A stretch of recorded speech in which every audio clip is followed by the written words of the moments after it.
Hi, I'm Janhavi, and today we are going to discuss a very simple concept in Postgres, which is the owner concept. Let us understand this with an example. So, there is a company, and two of its departments are HR and finance. Bob is the HR head, and Rich is the finance head. Now, this company uses Postgres for data storage, and the requirement is very simple. The HR folks should not be able to access the finance data, and the finance folks should not be able to access the HR data. So for this, they decided to create two different databases in Postgres. Bob created HR database and Rich created finance database. As Bob and Rich they are the creator of HR and finance database. They are the owner of these databases respectively. Let us go ahead and try this out. So here I have yeah, so I have Bob user already created and Rich also, and both of these users have create DB role already granted to them. This is important for them to be able to create databases. Right, now I'll log in as Bob and I will create database HR. Database is created. I will log in as Rich and I will create database finance. So but before that, if you see here, I have only these three databases and I also have HR database created because Bob just now created the database, but we don't have finance database as of now, right? Now if I execute this statement and when we created the database, it reflected here. Now we have finance database also, right? Now if I show you here /l, you can see the database name is finance. Rich is the owner of the database because she created the database.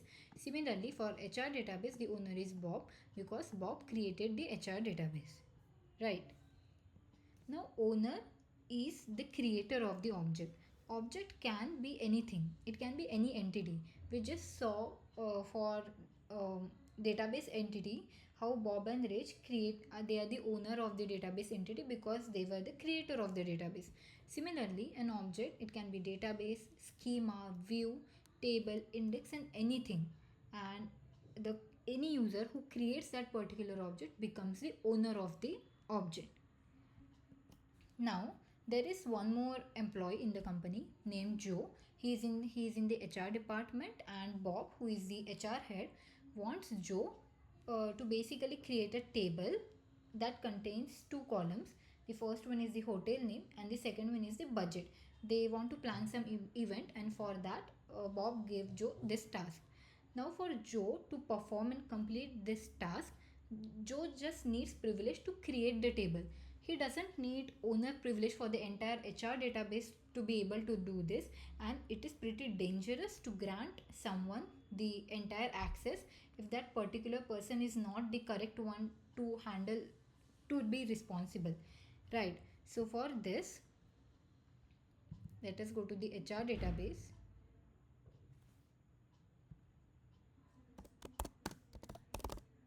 Let me zoom in. Yeah, now I will log into this database as Bob, who is the owner. Now Bob grants usage and create on the schema public is the name of the schema to Joe, right? And with this, Joe should be able to create a table. Now I will go to Joe, and if I paste it, I already had the create table command copied. Joe created a table name Happy Hours Hotel and hotel name and budget. The table is created.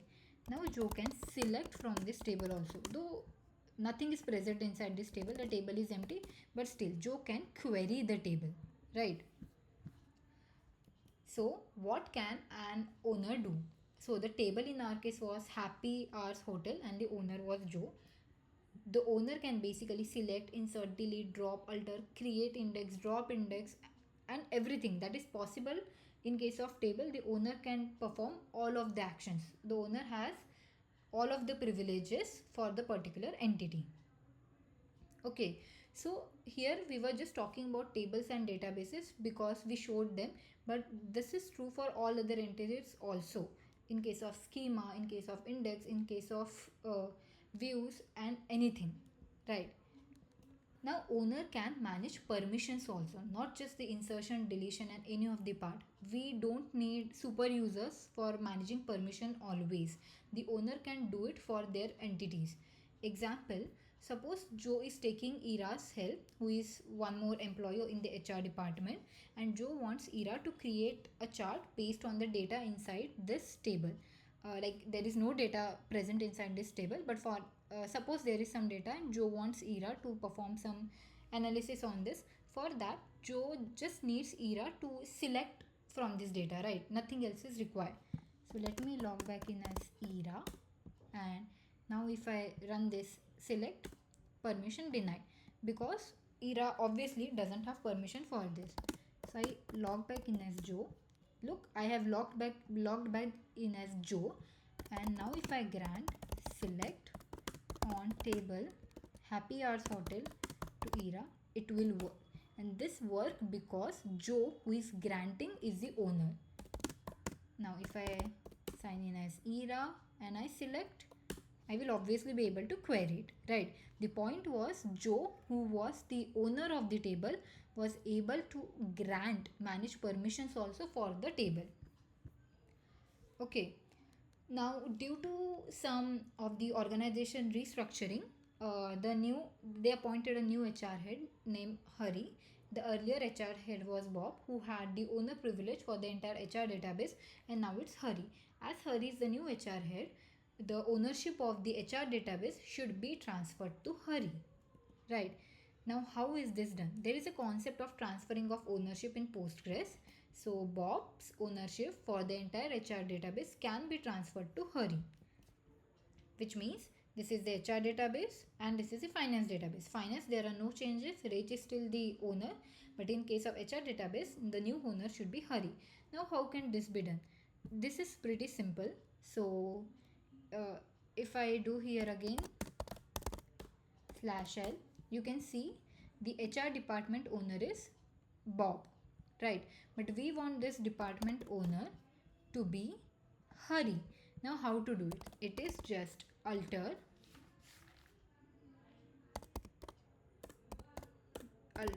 database name, which is HR, then owner to Hari. Just that's it.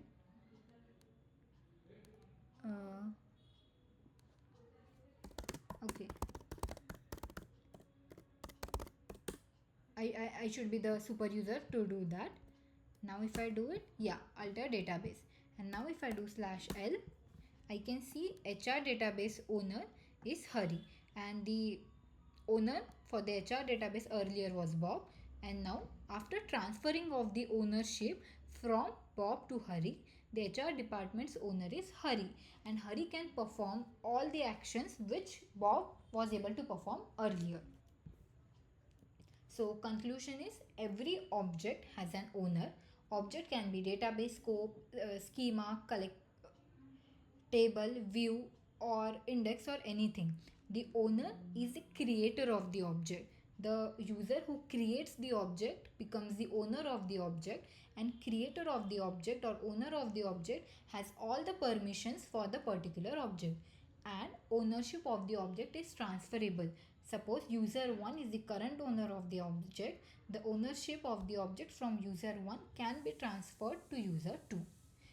I hope you liked this video and learned something new. Thank you so much.